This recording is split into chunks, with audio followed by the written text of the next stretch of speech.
Yo fam, Trooper Pulver here. I'm Peyton Gall with these KSJB Radio local news headlines for Thursday, December 11th. With several winter storms now under our belt, the North Dakota Highway Patrol has taken to social media to promote safe driving as hundreds of roadway incidents have taken place due to unsafe driving conditions. In one of these posts, Trooper Chris Pulver issued warnings to drivers ahead of recent winter storms by using Gen Z slang and internet terminology, garnering millions of views across multiple social media platforms. Here's a clip.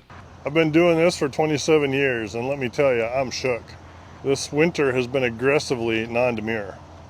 She's given main character energy, and not in a good way. Pulver currently holds the title of longest-serving trooper in North Dakota and won Trooper of the Year in 2016. Find the full video on the North Dakota Highway Patrol's Facebook page. A free school meals program could appear on next year's ballot, and North Dakota legislators are sizing up the potential costs.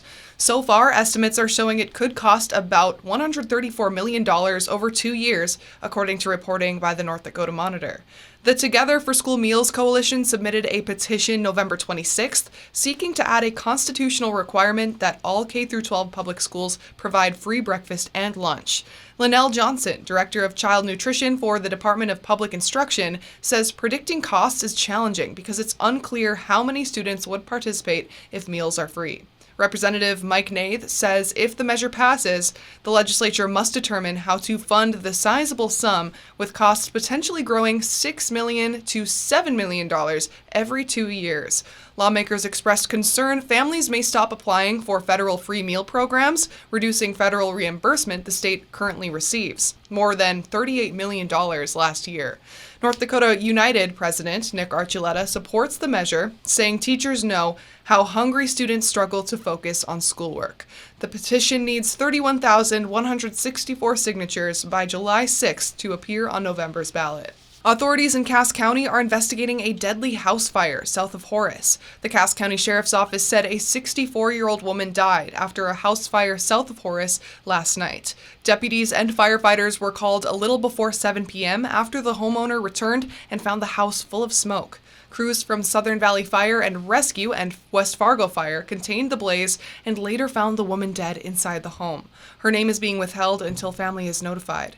The state fire marshal's office and local fire officials are investigating the fire, and no cause has yet been determined, according to officials. Managers of North Dakota's Legacy Fund are reviewing whether to put public investment dollars into a long-delayed oil refinery near Theodore Roosevelt National Park.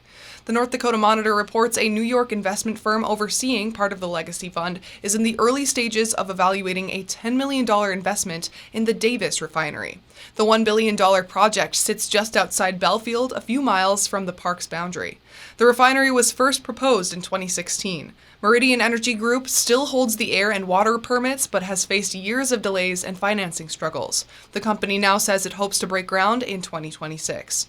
Environmental groups have long opposed the site, while some industry supporters point to potential jobs and more in-state refining.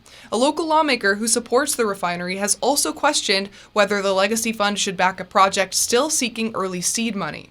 Investment decisions in this portion of the $13 billion fund are made by the outside manager, not directly by state officials. That's KSJB Radio local news. You can find more on our website, ksjbam.com, and join me weekdays at 5 p.m. to hear these headlines live.